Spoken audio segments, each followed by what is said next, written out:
In today's video, I'm going to show you how we start bleaching the veneer for this 1940s vintage bedroom set. And it's actually super easy. I am going to use a product by Zinsser, and it's an A-B solution of bleach. And you will be able to find this link down below.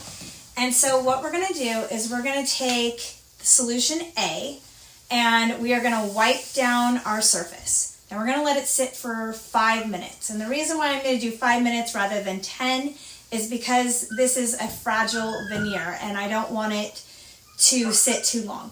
So I'm going to do 5 minutes on this with solution A. And then after 5 minutes, I am going to go back with solution B. And then I'm just going to take a new sponge and I'm going to wipe down that previously wet surface with solution A with solution B. And then it's going to work its magic and we are going to get a much lighter wood, because right now that color is an orangey yellow.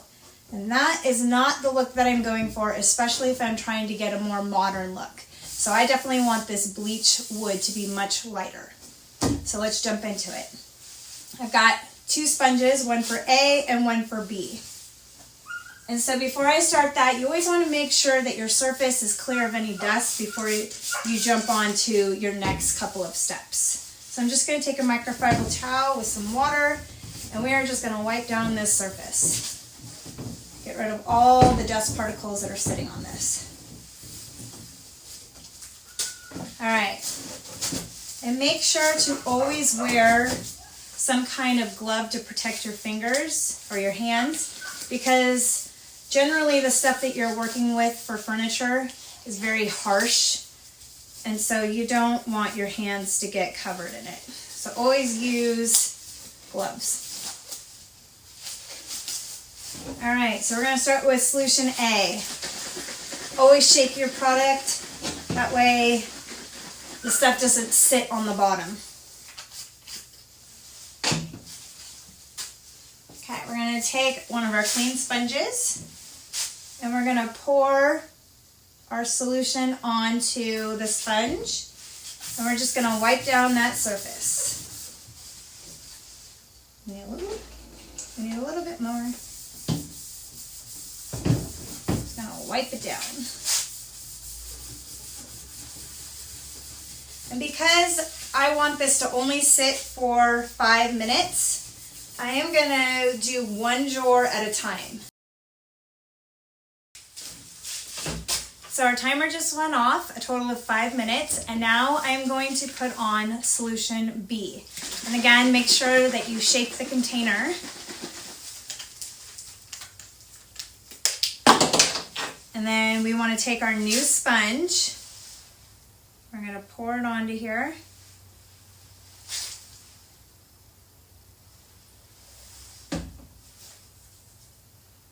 And we're just going to go right back over that wet surface.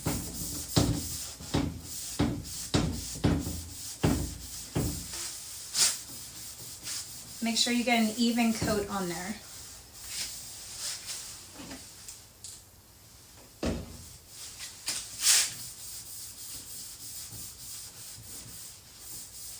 Perfect. And right before your eyes, you are going to see that this orange wood is going to start turning white. And then what you want to do is, after all your pieces are done, you're going to want to let it sit overnight. That way it dries, and then we can move on to the next step. Now I'm going to move on to the bigger portion of this tall boy. And I am just going to do exactly what I did before on the drawers on this, and I'm going to do each side and then wait the 5 minutes and then move on to the next. So I'm just currently wiping this down, make sure that there's no lint or dirt or anything on it, and then we can move forward. And then I know that I mentioned before that you would let this bleach solution sit overnight. Well, there's a couple ways to do this. You can use an infrared heater, which is what I'm doing because currently right now it looks like it's going to rain. Or you can throw it outside and let the sun do the magic, or you can just let it sit and wait overnight. So now, since all the pieces have been completely bleached, I actually went ahead and bleached them twice, and I did the second part off camera, but everything has now had time to dry, and now we're going to move on to the fun part. So I have purchased this really cool product. It's by Wood and Home, and it's an ash colored paint wash, which is definitely the color that I'm looking for to get that achieved look. So what I'm going to do is I am going to measure this out. And typically you can eyeball it, but because I've got such a large piece and I'm going to be doing multiple pieces, I like to measure everything out so that everything is consistent and it all looks the same.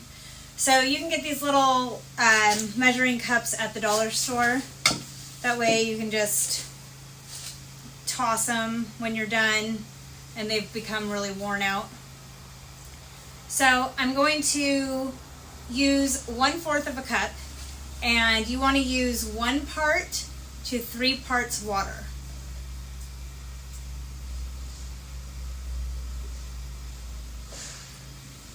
So I'm just going to measure this out, and then we can move forward.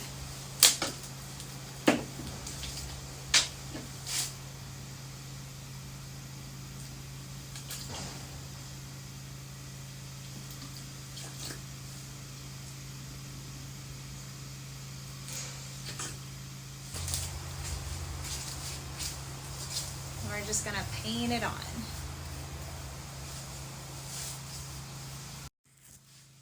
I've moved on to my next drawer while the other one is still drying before I wipe it off. So I'm just going to continue painting the drawers with the wash, giving it a few minutes before I pull back that paint, because I really want it to soak in and grab that color that I'm looking for.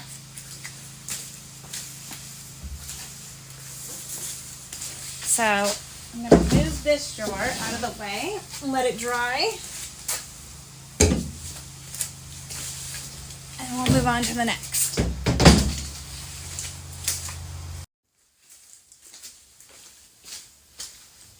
Okay, so I've decided to switch this up a little bit.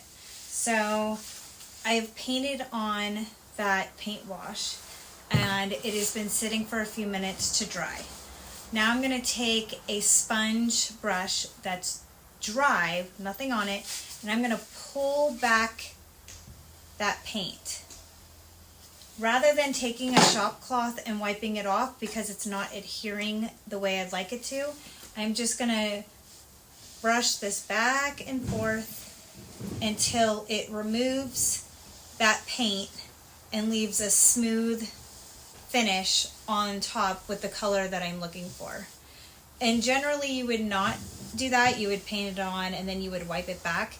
But for some reason this veneer is being a little finicky with me. So I am going to do it just like this.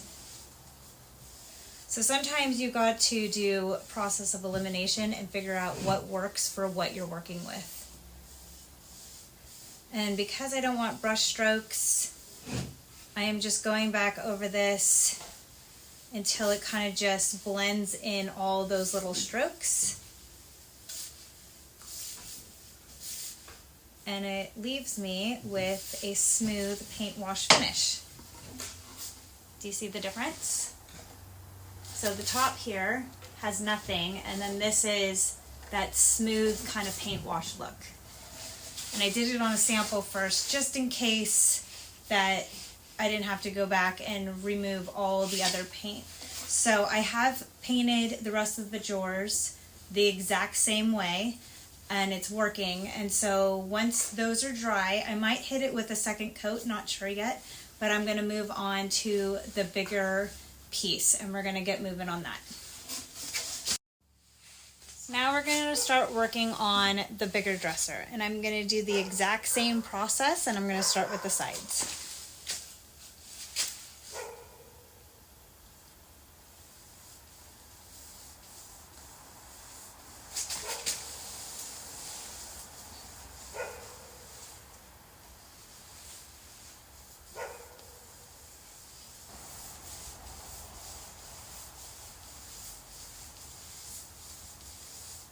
So the paint has been on here for just a little bit, and I'm gonna take that dry brush and I'm just gonna pull it all the way down, even strokes.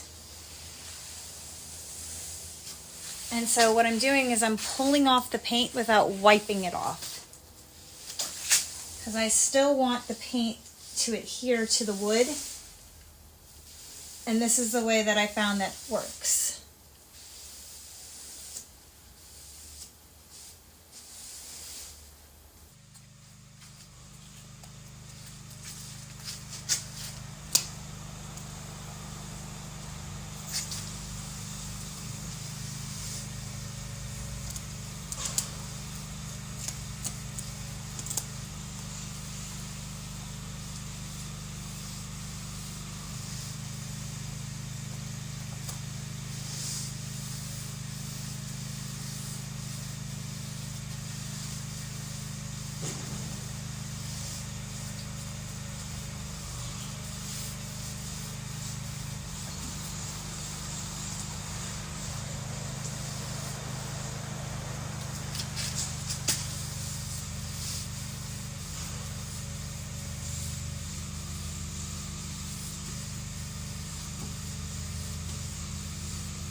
So I'm almost done with this dresser. I've got one last thing to do before I start painting all this yucky yellow.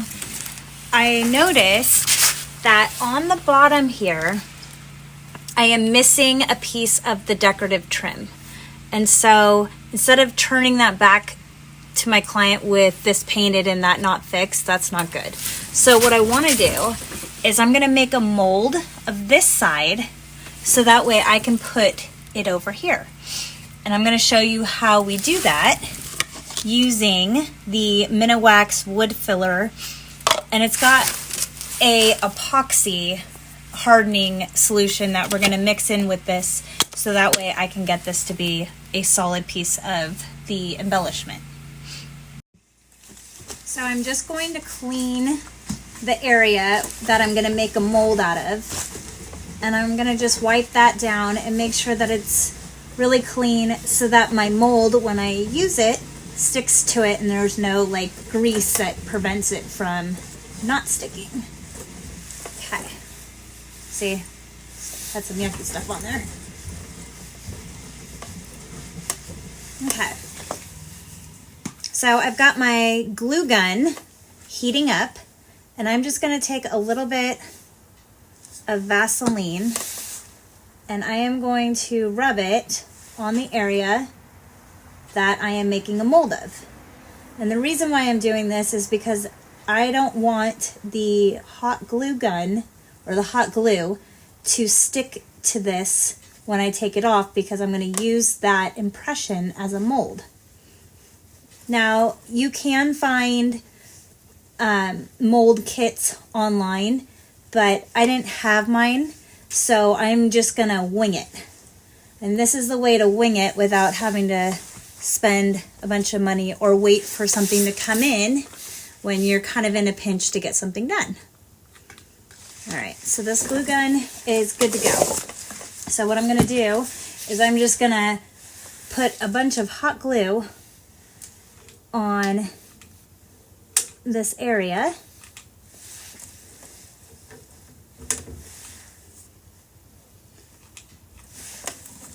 And then when it dries, I'm going to take it off, and that will be my mold.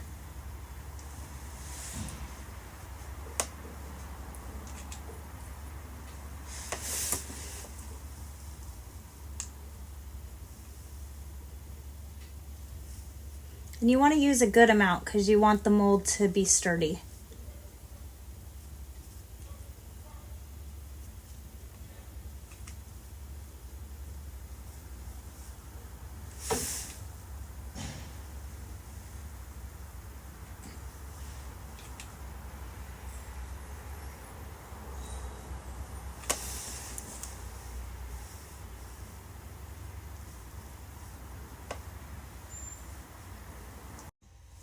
So I am just going to wait for this to dry, and it's only going to take a few minutes for it to harden up, but I want to make sure that it's completely hard before I peel that off.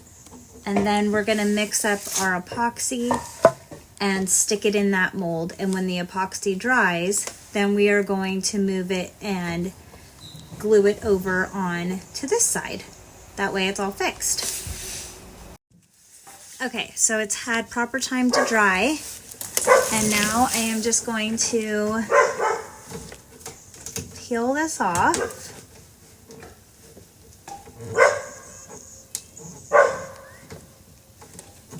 And this is working great.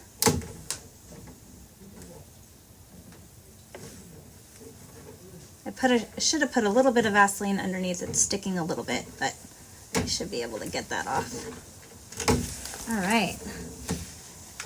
I'm just going to peel off some of the glue that got on there. I'm going to wipe that down.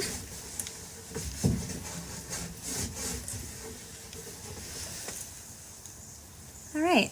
So as you can see here, I've got my mold, which is kind of funky, but it works. So I'm just going to fill in the areas that have holes. That way when I'm using the epoxy, I don't get holes in my mold, or in the hardening of the putty, I should say. So I'm just going to kind of piece this back together a little bit.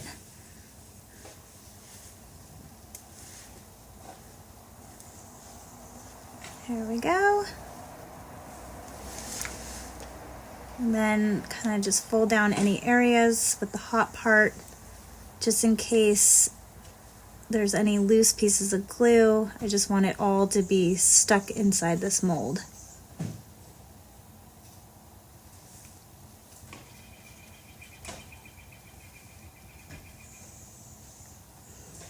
Okay, and I'm going to wait a few minutes, and then I am going to mix up the putty and put it in here. Alrighty, so now what I'm going to do is I'm going to take this putty,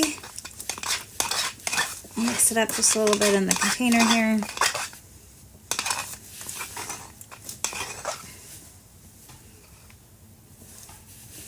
And I'm just going to stick it on my spatula.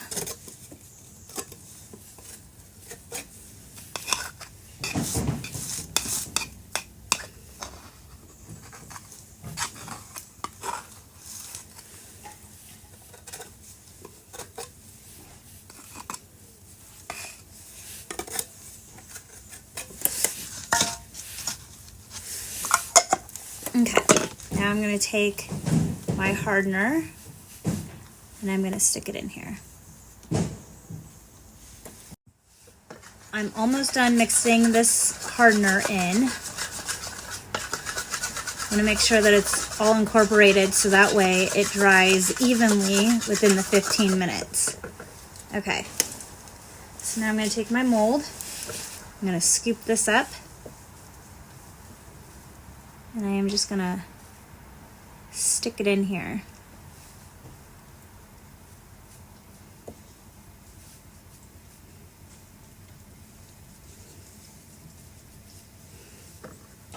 I think I mixed up a little too much, but oh well. Okay, and then you just want to smooth it out over your mold.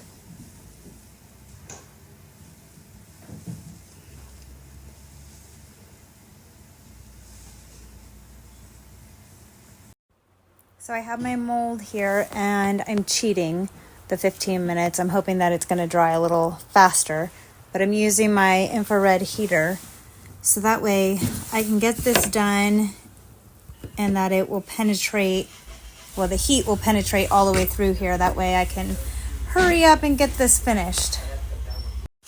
Okay, it's been 15 minutes and unfortunately I broke my other one, so I had to redo it.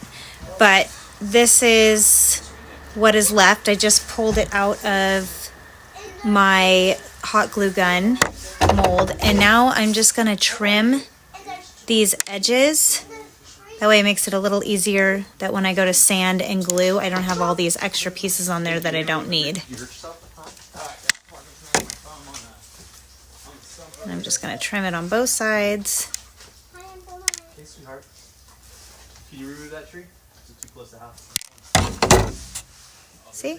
Perfect. And then I'll sand it once it's glued onto the furniture piece. I'm also going to put some glue on the back of my little piece that I just did.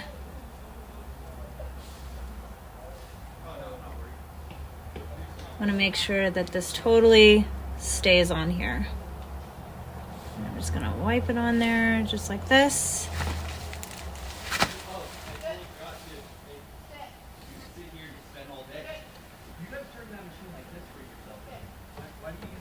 I'm just gonna make sure that it sticks. I think I need to trim a little piece because I think it's a little too long.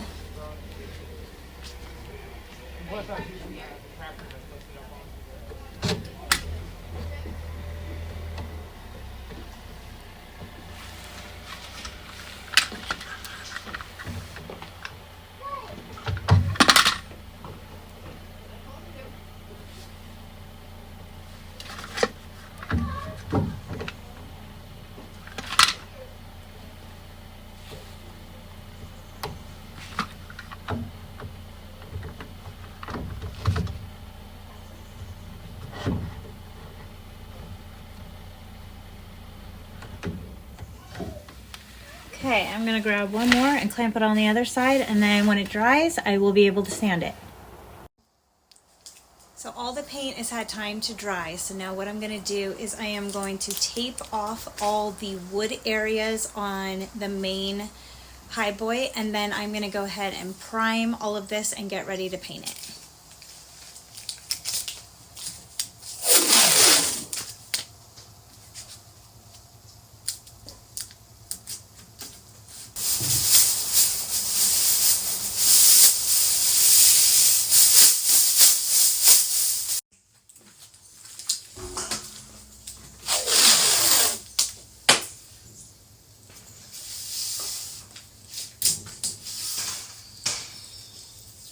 I got the top taped off, and because this has got a curve to it, I'm just going to take a razor blade and I'm going to follow the edge of the top, and I'm just going to cut all that off so that way I can tape down the top and then I'll be able to paint the front.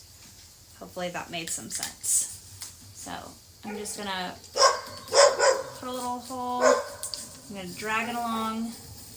And I'm just going to outline the top of this highboy.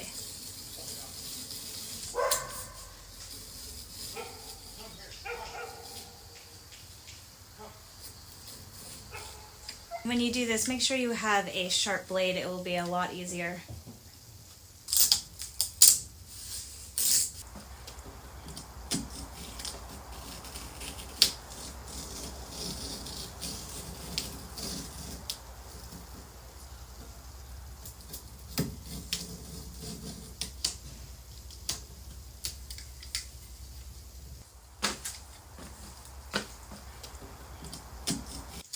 Okay, so now it's time to prime this tall boy.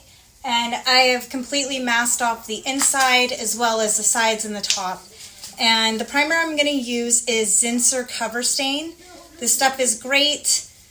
So I'm just going to go ahead and spray it, and then I will show you how we check to see if our primer is done and that we're ready to paint. So I'm just going to spray it on.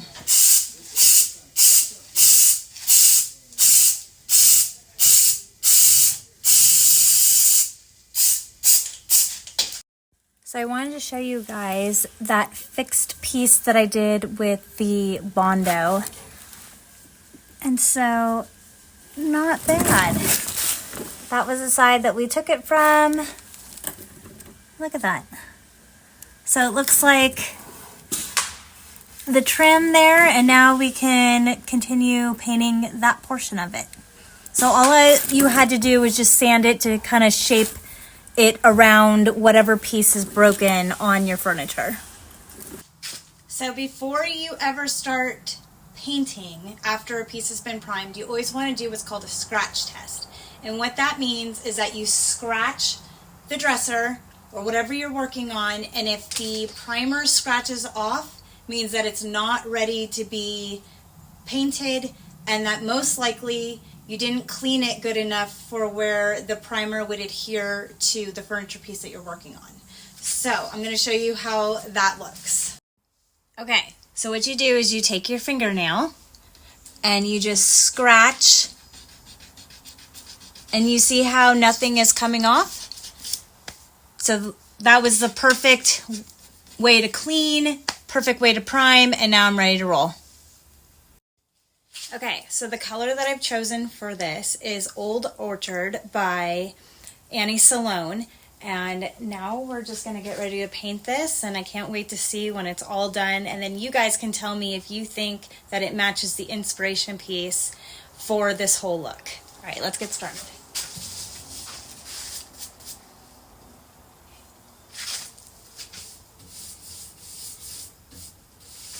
It's like a soft, kind of creamy-ish color.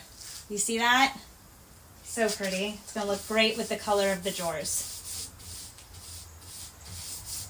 Now, I could have easily painted this with a sprayer, but because there was such little to be painted, I figured I'd just paint it by hand.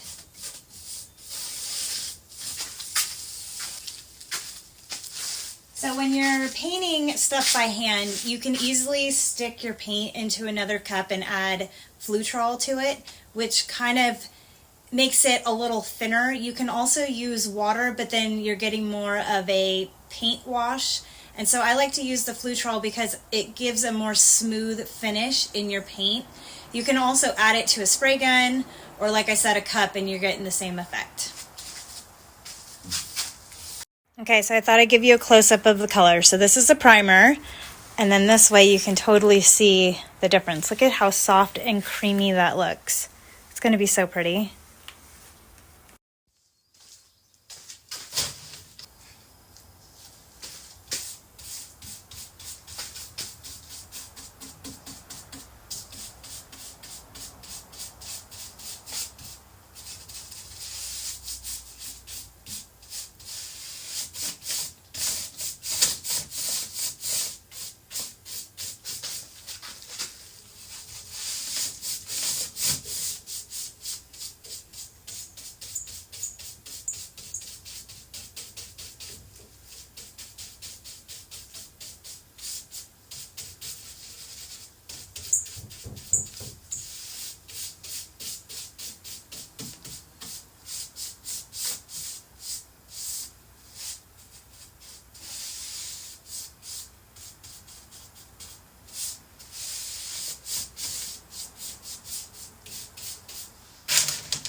So while I'm waiting for the paint to dry, I am going to work on these little knobs.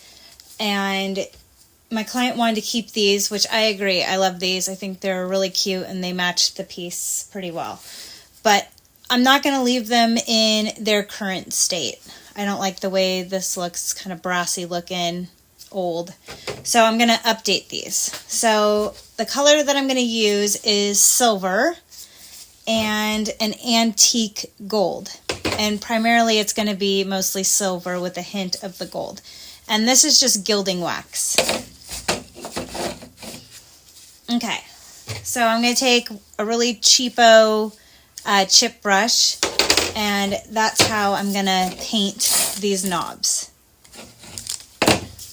So I'm just going to squirt a little bit on to the paper, and that's silver, and I'm just going to put my brush, make sure it's all in there, and then I'm just going to dust over the surface, just like so. And so the look that I am going for is that color. It's kind of an in-between of gold and silver. And so I'm just gonna paint it on, and then I will show you the next process once I get these all in silver.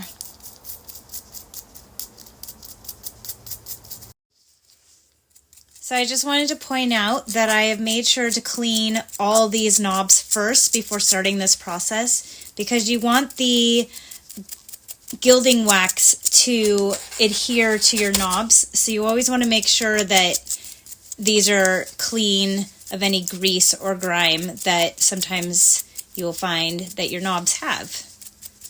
And then once I am done doing the rest of these little knobs, we can move on to the second step of using the gold color. So I wanted to show you where we started so far, and then look at the silver. Look at the difference of how that looks. So it's going to be cool when we add the gold to this.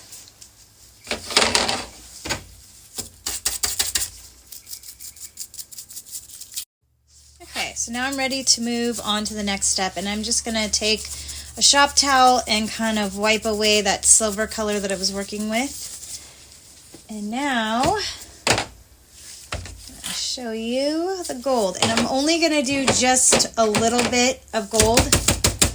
So I'm going to dap it in my little pod here, and then I'm going to dap it onto the paper. That way I don't have a whole bunch, and I'm just going to lightly go over this. So that way I have kind of like a two-tone thing going on. Get all the sides. Wiggle your brush so that you get into all those little crevices. See? And then I'll show you, this is just the silver, and then this has the gold on it. So I'm going to continue along with the rest of these.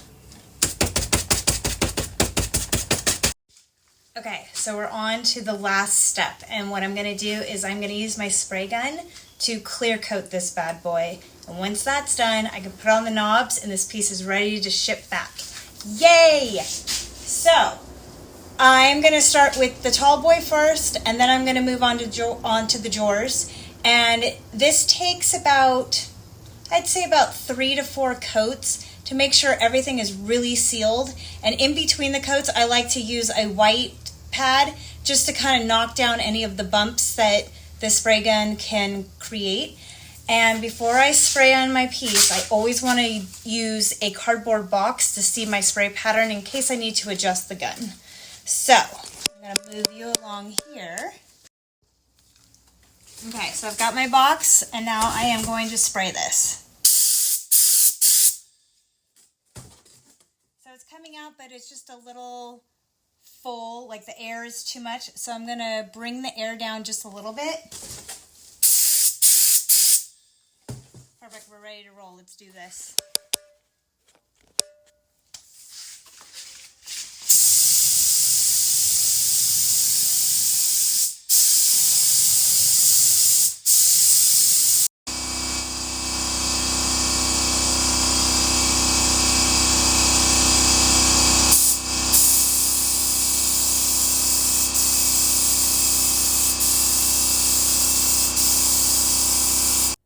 We're almost to the finish line. Make sure to tune in next time to where you will see how we finish up this 1940s vintage highboy. Don't forget to like and subscribe.